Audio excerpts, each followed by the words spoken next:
محترم ناظرین، السلام علیکم ورحمۃ اللہ وبرکاتہ۔ بسم اللہ الرحمن الرحیم۔ ہم بستری سے پہلے ایسے عمل جس سے آپ کی لذت میں بھرپور اضافہ ہو جائے، مکمل تفصیلات جاننے کے لیے ویڈیو کو آخر تک ضرور دیکھیں۔ ویڈیو شروع کرنے سے پہلے اگر آپ نے ہمارے چینل کو سبسکرائب نہیں کیا تو ہمارے چینل کو ضرور سبسکرائب کریں۔ ہر شوہر کو چاہیے کہ وہ اپنی جنسی سوجھ بوجھ کو بڑھائے۔ کوئی شخص بھی جنسی لذت حاصل کرنے کے شعور کے ساتھ پیدا نہیں ہوتا، بلکہ ایک سمجھدار شوہر اپنی شریک حیات کے رد عمل سے یہ سب کچھ سیکھتا ہے۔ وہ برابر اپنی اسی صلاحیت کو ترقی دینے میں لگا رہتا ہے کہ وہ فریق ثانی کو لذت پہنچائے اور اس کے بدلے میں خود اس سے زیادہ لذت محسوس کرے۔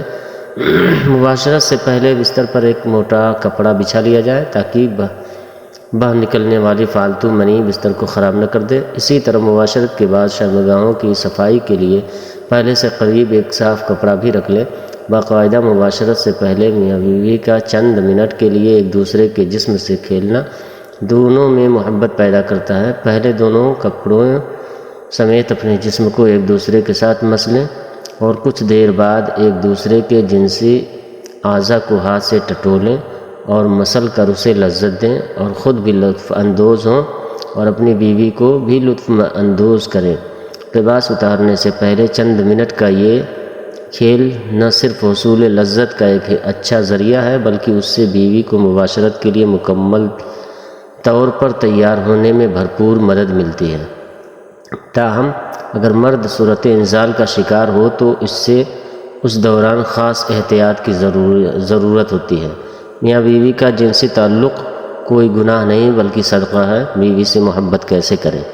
شریعت مطہرہ نے بیوی کے پورے بدن سے نفع اٹھانے کی اجازت دی ہے، البتہ پچھلے مقام میں صحبت کرنا بیوی سے حرام ہے کہ وہ جمع کرنے کا محل اور مقام ہی نہیں ہے، اس لیے صحبت اگلے حصے میں ہی جائز ہے اور اس کے لیے جو بھی طریقہ اختیار کیا جائے شریعت میں اس کی ممانعت نہیں۔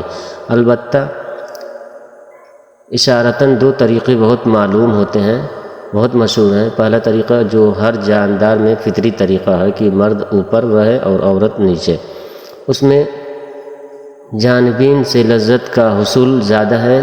بہتر طریقہ یہ استقرار حمل کے لیے بھی معین ہوگا۔ بیوی سے جس طرح چاہیں محبت کر سکتے ہیں، کھڑے ہو کر، بیٹھ کر، لیٹ کر، آگے کی طرف سے، پیچھے کی طرف سے، اگلی شرمگاہ میں۔ مرد اوپر ہو اور عورت نیچے یا اس کے برعکس سب طرح بیوی سے صحبت کرنا جائز درست ہے، البتہ پچھلی شرمگاہ یا پخانہ کے مقام میں صحبت کرنا جائز نہیں ہے، حرام ہے۔ اور اگر مرد عورت سے پہلے فارغ ہو جائے تو اسے عورت کے فارغ ہونے تک برابر مشغول رہنا چاہیے، ہٹنا نہیں چاہیے، اور صحبت سے پہلے عورت کو جماع کے لیے مکمل طور پر آمادہ بھی کر لینا چاہیے۔ پیار و محبت کی باتیں اور کام کے ذریعہ عورت کو مکمل طور پر تیار کیے بغیر صحبت کرنا اچھی نہیں، اور صحبت کے بعد دونوں کو پیشاب بھی کرنا چاہیے تاکہ اگر منی کا کوئی قطرہ سوراخ میں رہ گیا ہو تو وہ خارج ہو جائے۔ میاں بیوی کے اس عمل کو پہلے سے طے کر لیں، یہ ایک بہت لطف اندوز ہوتا ہے۔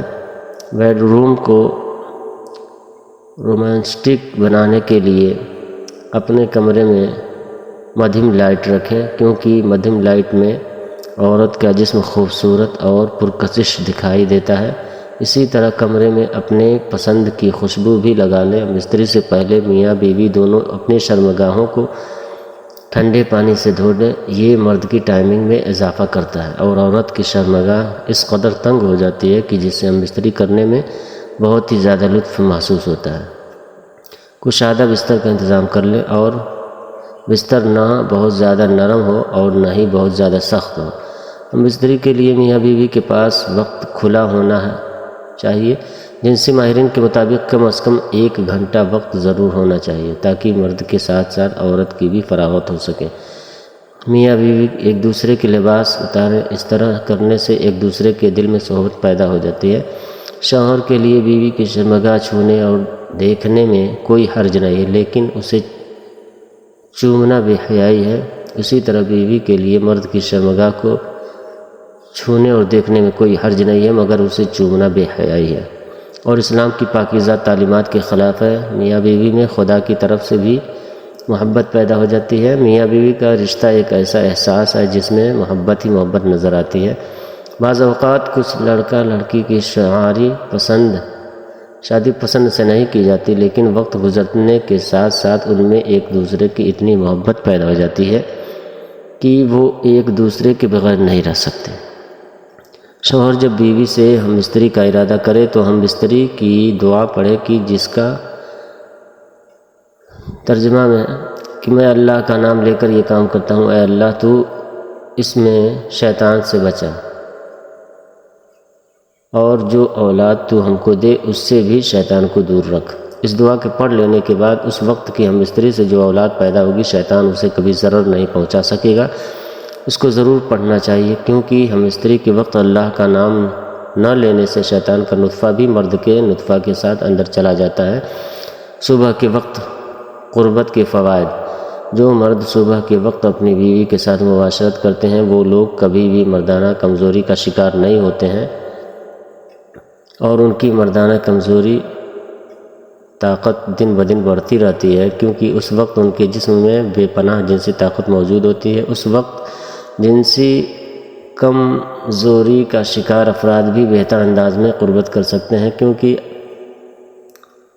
ایکشن اپنے عروج پر ہوتی ہے، اور رات بھر آرام کے بعد انسانی جسم صبح کے وقت جنسی توانائی سے بھرپور ہو چکا ہوتا ہے، اعصاب فریش ہوتے ہیں، اور یہی وہ وقت ہوتا ہے جو مرد اور عورت کے درمیان قربت کے لیے بہت بہتر اور مفید وقت ہوتا ہے، کیونکہ اس وقت مردوں کے ہارمونز عروج پر ہوتے ہیں اور ان کے اندر جمع کرنے کی طاقت پوری طرح جوش میں ہوتی ہے۔ اس وقت قربت کرنے سے بہت زیادہ تسکین ملتی ہے، جس سے مرد اور عورت دونوں کو پوری طرح جنسی لذت حاصل ہوتی ہے۔ اس وقت جسم کا انگ انگ زندگی کا مزہ لے رہا ہوتا ہے، جبکہ صبح کے وقت جمع کرنے سے آپ لوگوں کی ٹائمنگ میں بھی زیادہ اضافہ ہوگا، اور اس وقت ذہن پر کوئی بوجھ یا پریشانی نہیں ہوتی ہے، اس لیے اس کا پورا دھیان جنسی قربت پر ہوتا ہے۔ اس وقت معاشرت کرنے سے عورت کے اندر حمل ٹھہرنے کا امکان بھی زیادہ ہوتا ہے۔ اسی طرح رات کو 10 بجے تک سونا چاہیے۔ آپ لوگوں کی جنسی حصوں کو بھی پورا سکون حاصل ہوتا ہے۔ پرسکون رہنے اور جنسی کارکردگی بہتر بنانے کے لیے بہتر نیند بہت ضروری ہوتی ہے، لہٰذا ساری رات لیپ ٹاپ اور موبائل کے سامنے بیٹھنے سے گریز کریں، ورنہ ذہنی دباؤ تھکاوٹ سے دوچار انسان کی کارکردگی کیا ہوگی، اور آپ کو کوئی بھی کام کرنے سے لطف حاصل نہ ہوگا۔ اللہ تعالی ہم سب کو اپنی بیوی کے ساتھ محبت کرنے کی توفیق عطا فرمائے، اور اللہ تعالی ہم سب کو اپنی بیوی کے حقوق ادا کرنے کی بھی توفیق عطا فرمائے۔ دعا ہے کہ اللہ تعالی میرا سنانا اور آپ کا سننا اپنی بارگاہ الہی میں قبول اور منظور فرمائے، آمین ثم آمین۔ ناظرین کمنٹ باکس میں اللہ تعالیٰ کے 99 ناموں میں سے ایک نام ضرور ٹائپ کریں، اور ویڈیو پسند آئی ہو تو اپنے سے لائک کریں اور دوستوں کو بھی شیئر کریں، اور چینل کو بھی سبسکرائب کریں۔ السلام علیکم ورحمۃ اللہ وبرکاتہ۔